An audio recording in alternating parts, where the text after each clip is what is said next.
From the heart of Philly, this is CBS News Philadelphia. Crowd chaos and mall mayhem leads officials to shut down a carnival in Chester County. The safety concerns after a brawl is caught on camera. And a big day in court in former President Trump's hush money trial. The key witness set to take the stand today. And it's a cool start to the day, but we're expecting sunshine to start the week and a nice warm up on the way later today. Good morning, everyone. Welcome to the news at 7.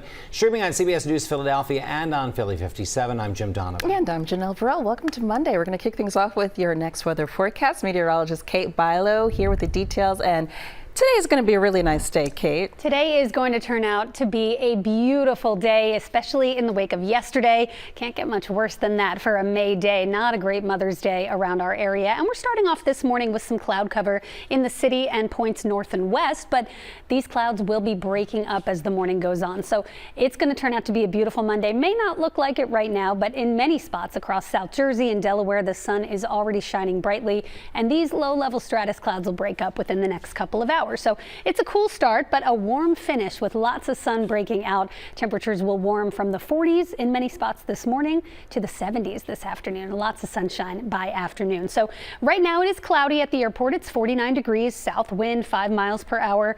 Not bad. A little chilly, so you want the sweatshirt, you want the jackets as you step out, and areas that have had clearer skies are even colder. Millville was in the 30s this morning, now back to 43, but chilly in Toms River as well. Not quite as chilly to the north and west, but that's again where it's looking a little bit gray this morning. You can see still some clouds in place for now, but as we widen out, not much going on. This is a warm front which will mainly stay to the north this afternoon, and we're looking at sunshine breaking out as the morning goes on, and we're going to warm up steadily. We're at 70 degrees by 2 o'clock, 72 by 5 p.m.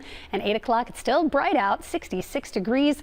Nice day today, but things start to take a turn through the day tomorrow. I'll time out the return of showers, and which day this week looks like the dud of the forecast. Chandler, I'll send it over to you. Good morning. Good morning, Kate. Well, we had that earlier disabled car on the Schuylkill Expressway that blocked the left lane, then temporarily blocked all lanes. Now they've been able to push it off the shoulder, which is some good news as emergency crews are on scene with that. So all lanes finally back open on the Schuylkill westbound as you travel just before King of Prussia. Delays, they still start right around the blue route there, which is about 2 or so miles back. But now that we've been able to reopen that one lane, we should clear a lot of that congestion in the areas you travel KOP. We've also cleared that disabled car on the Turnpike westbound. That ramp to Mid-County was partially blocked, but we're still talking about a crash here. A minor incident on the Turnpike eastbound between Willow Grove and Ben Salem. You'll see that accident that's now off to the shoulder. On the New Jersey Turnpike, construction continues here between Route 73 and the Black Horse Pike, and up in Mount Holly, 25 northbound just after Burlington Mount Holly Road. We know this zone happens throughout the work week. It's going to be there blocking one lane till 4:30, Jim. Thank you, Chandler. Following breaking news this morning in Cumberland County, New Jersey, where a house exploded earlier this morning, leaving one person injured. This is new video in from the scene in Commercial Township. That's near Millville. We're still gathering details, but we know the house on Battle Lane exploded just before 5 this morning. First responders rushed one victim to the hospital. We just spoke with a neighbor who described what he heard. I heard a big boom. I thought it was thunder. I was sleeping. Didn't pay no attention until I heard the helicopters. So then I got in my car, came out and checked it out. I don't know, I couldn't believe it, but I thought maybe a gas leak, maybe. So far, it's unclear what caused the explosion. We'll stay on top of this and bring you an update as soon as we get more information. A carnival in Chester County is shutting down a week early after its permit was revoked due to safety concerns. And police say it was because of a large group of unruly young people. CBS News Philadelphia's Ross DiMattei following the story from the newsroom with the very latest. Ross, good morning. Good morning to both of you. The owner of the carnival, which is called Good Times Amusements, tells CBS News Philadelphia he plans on taking down all of the rides today. He says he's upset that he's losing out on a lot of business, and it's all because of unruly teenagers.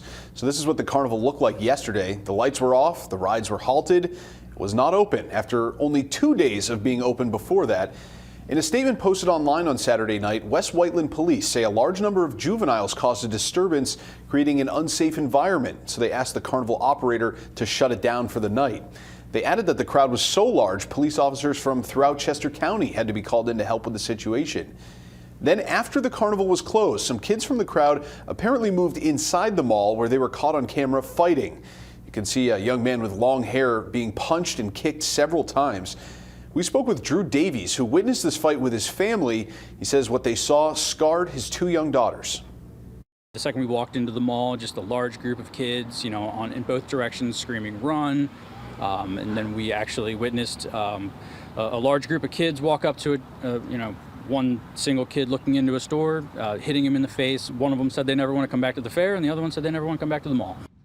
He was talking about his 2 young daughters there who do not want to go back to the mall after that incident. Meanwhile, West Whiteland police are investigating the fight as an assault. They're asking any witnesses with information to come forward. We did reach out to police for comment. We're still waiting to hear back on that. The department did post an update, though, on their Facebook page saying that the permit for the carnival has been revoked due to safety concerns and to contact the carnival operator regarding any refunds. Janelle, I'll send it back to you. All right, Ross, with those details for us, thank you for that. And now to Delaware, where state police are investigating a shooting at a carnival there that left a teenager dead and another injured. This happened Saturday night at the Lead Fest Carnival in the Concord Mall's parking lot in Wilmington. State police say a fight broke out and shots were fired near the entrance. A 16-year-old boy was killed and a 17-year-old was critically hurt. Officials with the carnival say they're now working to get additional security at the event, which runs through next Sunday. 2 new ordinances taking effect this week in North Wildwood, including a curfew for teenagers. Last week, City Council approved a citywide 10 p.m. curfew for anybody under the age of 18. Neighboring Wildwood has the same curfew. Officials also approved a ban on large tents and cabanas on North Wildwood's beaches. They say that ban is necessary because of severe beach erosion. Both ordinances are set to go into effect on Wednesday. Happening today, New Jersey Senator Bob Menendez will be in a New York City courtroom for the beginning of his federal corruption trial. Menendez and his wife are facing charges related to an alleged bribery scheme involving the governments of Egypt and Qatar. Prosecutors say they received gold bars and hundreds of thousands of dollars in cash in exchange for political favors. Menendez tells CBS News he's ready for trial. Will you be there every day? Yes, well, I'll be there subject to the schedule. So, Do you intend to take the stand? that's to be determined. Court documents unsealed last month reveal the senator may be prepared to blame his wife, saying she led him to believe nothing unlawful was taking place. Menendez has pleaded not guilty. Also in New York City today, the hush money trial of former President Donald Trump continues. He's expected to come face to face with his former attorney Michael Cohen, the man at the center of the prosecution's case. Cohen is expected to lay out his account that he paid Stormy Daniels, adult film star, $130,000 to hide an alleged sexual encounter with Trump ahead of the 2016 presidential election. Trump faces charges of falsifying business records to cover up his reimbursement to Cohen. I think that Michael Cohen's testimony will be fire and brimstone. He really feels that it is up to him to be able to close this all up and deliver a verdict of guilty. Trump has denied all wrongdoing. His lawyers argue that Cohen is not a credible witness. Turning now to the latest on the Israel-Hamas war, the Biden administration is voicing its strongest criticism yet of the Israeli government as troops get ready to expand into the southern Gaza city of Rafah. CBS News correspondent Naomi Ruckham has the latest on paused shipments of weapons to Israel and the prime minister's response. Large explosions were seen in Gaza Sunday as the Israeli military prepares for an operation in Rafah. This as Israel ordered new evacuations in the area over the weekend. More than 100,000 people have already fled. The new front has thrown the relationship between the U.S. and Israel into question, with the Biden administration pausing a shipment of bombs to its decades-long ally. We've said to Israel that we will not support an operation in Rafah, a major military operation, in the absence of a credible plan to protect civilians. On Friday, Secretary of State Antony Blinken delivered a report to Congress saying it is reasonable to assess that Israel has violated international humanitarian law. But the report stopped short of finding the Israeli military had already done so. The news sparked outrage from some in Congress. There is no evidence that Israel is violating international law. All civilian casualties in Gaza are solely the responsibility of Hamas. In fact, Israel is probably doing more than any military in history to avoid civilian casualties. In Israel Sunday, the nation paused to remember the soldiers who have died in wars throughout Israel's history. as relatives of those still being held hostage in Gaza continue demanding their release. Naomi Ruckham, CBS News. Back here at home, police have arrested and charged a 31-year-old man accused of assaulting an autistic man on a SEPTA train. Surveillance video shows the attack that happened back in March. The suspect knocked the man to the ground as the train pulled into the Cecil B. Moore station. After that, police say he repeatedly hit the man before getting away. Police received several tips from the public, which helped them to identify the suspect. A vigil will be held tonight in honor of a Philadelphia high school teacher who was killed in a murder-suicide. Police say Andrea Glaze was fatally shot by her partner last Monday in the Grays Ferry neighborhood.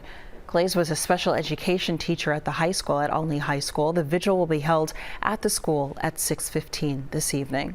Coming up, cracking down on illegal parking. We're going to tell you about the fine you could face if you park on a sidewalk in Philadelphia starting today. Also ahead, a tornado touches down in a Pittsburgh suburb. How one family celebrating a child's birthday party says they managed to escape the danger.